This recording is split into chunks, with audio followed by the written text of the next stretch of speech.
Hello, നമസ്കാരം. ഞാൻ doctor Vivek, ആർദ്രക ആയുർവേദയിൽ നിന്നാണ്. ഇന്ന് നമ്മൾ ചർച്ച ചെയ്യാൻ പോകുന്ന വിഷയം അല്ലെങ്കിൽ ഡിസ്കസ് ചെയ്യാൻ പോകുന്ന വിഷയം കർക്കിടകത്തിൽ ഭക്ഷണ രീതിയെക്കുറിച്ചാണ്. കർക്കിടകത്തിൽ നമ്മൾ ദഹനത്തിന് അല്ലെങ്കിൽ ഭക്ഷണത്തിന് വളരെയധികം പ്രാമുഖ്യം കൊടുക്കേണ്ട ഒരു മാസക്കാലയളവ് കൂടിയാണ്. ആയുർവേദത്തിൽ പറയുന്നത് സർവ രോഗ മന്ദാഗ്നി എന്നാണ്. All the disease will originated from low digestive fire എന്നാണ്. എല്ലാ രോഗവും തുടങ്ങുന്നത് നമ്മുടെ അഗ്നിമാന്ദ്യം മൂലമാണെന്നാണ് ആയുർവേദത്തിൽ പറയുന്നത്. അത് കാലാന്തരം കഴിയുമ്പോൾ വലിയ പ്രമുഖ രോഗാവസ്ഥയായിട്ട് പരിണമിക്കാൻ സാധ്യതയുണ്ടെന്നാണ്. ഉദാഹരണത്തിന് ഈ പൈൽസ് പോലുള്ള ബുദ്ധിമുട്ടുകൾ ഉണ്ടാകാൻ സാധ്യത കൂടുതലാണ് എന്നാണ് ആയുർവേദത്തിൽ പറയുന്നത്. ഇപ്പം നമ്മൾ രാവിലെ എഴുന്നേറ്റ് കഴിഞ്ഞാൽ ബ്രഷ് ചെയ്ത് കഴിഞ്ഞ് 1 ഗ്ലാസ്സോ 2 ഗ്ലാസ്സോ ചൂടുവെള്ളം കുടിക്കുന്നത് വളരെയധികം അത്യുത്തമമായിരിക്കും. അപ്പോൾ ഈ ചൂടുവെള്ളം കുടിക്കുമ്പോൾ എന്ന് പറഞ്ഞാൽ നമ്മൾ തൊണ്ട വഴി നമ്മൾ അന്നനാളിൽ വഴി വയറ്റിൽ ചെല്ലുമ്പോൾ ഈ ടെമ്പറേച്ചർ പതുക്കെ ഒഴുകി വയറ്റിലേക്ക് ചെല്ലുമ്പോൾ അതിൻ്റെ ഒരു ചൂടുണ്ട്, ചുടുത്തം. ആ ചൂട് ചെറുകുടലിലേക്കും വൻകുടലിൻ്റെ ഭിത്തിയിലേക്കും ഒന്ന് റിഫ്ലക്റ്റ് ചെയ്യുമ്പോൾ നമുക്ക് ഈ കോൺസ്റ്റിപ്പേഷൻ മാറാൻ വളരെയധികം സഹായിക്കുന്നതാണ്. IBS പോലുള്ള ബുദ്ധിമുട്ടുകൾ ഈ ചൂടുവെള്ളം അങ്ങോട്ട് ചെല്ലുമ്പോൾ അതിൻ്റെ ആ ടെമ്പറേച്ചർ ഉൾഭിത്തിയിലേക്ക് അടിക്കുകയും അപ്പോൾ മോഷൻ ഒരു ചലനം സംഭവിക്കുകയും അവിടുന്ന് മലദ്വാരത്തിലേക്ക് എത്തുകയും നമുക്ക് മോഷൻ പോകണമെന്നുള്ള ടെൻഡൻസി വരികയും ഗട്ട് ക്ലീൻ ആകുകയും സഹായിക്കുന്ന അതുകൊണ്ടാണ് രാവിലെ ചൂടുവെള്ളം കുടിക്കണമെന്ന് പറയുന്നത്.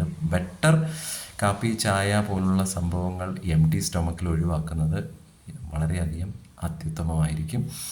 ശേഷം ബ്രേക്ക്ഫാസ്റ്റ് കഴിക്കുക. തുടർന്നുള്ള ഇടവേളകൾ കുറേശ്ശെ വെള്ളം ഇടയ്ക്കിടയ്ക്കൊന്ന് സിപ്പ് ചെയ്യുന്നത് വളരെയധികം നല്ലതായിരിക്കും. കാരണം നമ്മൾക്കെപ്പോഴും എല്ലാവർക്കും ഈ ചുണ്ടൊക്കെ ഇടയ്ക്ക് ഡ്രൈനസ് വരുന്നത് ശ്രദ്ധിച്ചിട്ടുണ്ടോ? അങ്ങനെ വരുമ്പോൾ നമ്മൾ ശ്രദ്ധിക്കേണ്ടത് നമ്മുടെ ചുണ്ട്, തൊണ്ട, അന്നനാളി, സ്റ്റൊമക്ക്, ചെറുകുടൽ, വൻകുടൽ, മലദ്വാരം ഈ ഭാഗങ്ങളിലേക്കെല്ലാം ഉൾഭിത്തി ഡ്രൈനസ് ആവുന്നത് കൊണ്ടാണ് നമുക്ക് അവിടെ ആ ഒരു ശരീരം നമ്മളോട് സംസാരിക്കുന്നതാണ് ഈ ചുണ്ടിലേക്കുള്ള ഡ്രൈനസ് വരുന്നത്. അപ്പോൾ വെള്ളം ഇടയ്ക്കിടയ്ക്ക് ഒന്ന് സിപ്പ് ചെയ്ത് തൊണ്ട നനച്ച് കൊടുക്കുക.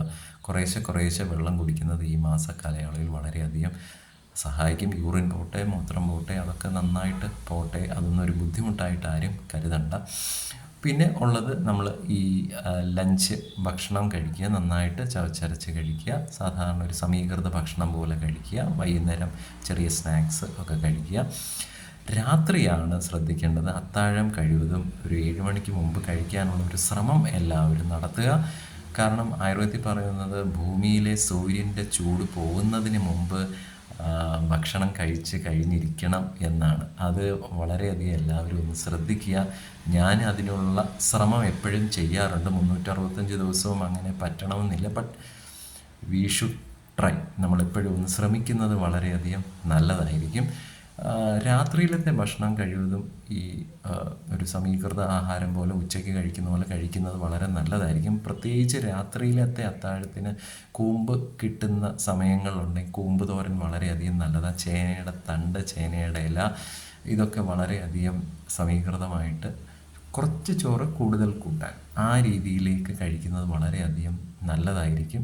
ശേഷിക്കുന്ന ഒരു 2 to 3 hours വയറ് നന്നായിട്ട് ദഹിച്ച് മോഷനിലേക്ക് എത്താൻ അല്ലെങ്കിൽ വൻകുടലിലേക്ക് എത്തിക്കാൻ ശരീരത്തിൻ്റെ വയറിന് വളരെയധികം സ്ട്രെസ് റിലീഫ് ഉണ്ടാകാൻ സഹായിക്കുന്ന ഒന്നാണ്.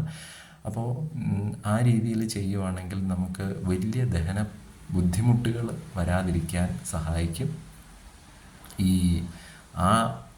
എയർ കയറുക എന്ന് പറയും. അതായത് ഈ ചെറുകുടലിലേക്കും വൻകുടലിലേക്കും ഒക്കെ എയർ കയറിക്കഴിഞ്ഞാൽ ഭയങ്കര കമ്പിച്ചിങ്ങനെ നിൽക്കും. അപ്പോൾ അതൊക്കെ ഒഴിവാക്കാനാണ് ഈ ടൈംലി ഫുഡും കൂടെ ഒന്ന് ശ്രദ്ധിക്കണമെന്ന് പറയുന്നത്. എല്ലാവരും ഒന്ന് ശ്രമിക്കുക, ട്രൈ ചെയ്യുക. ഓക്കെ, നന്ദി.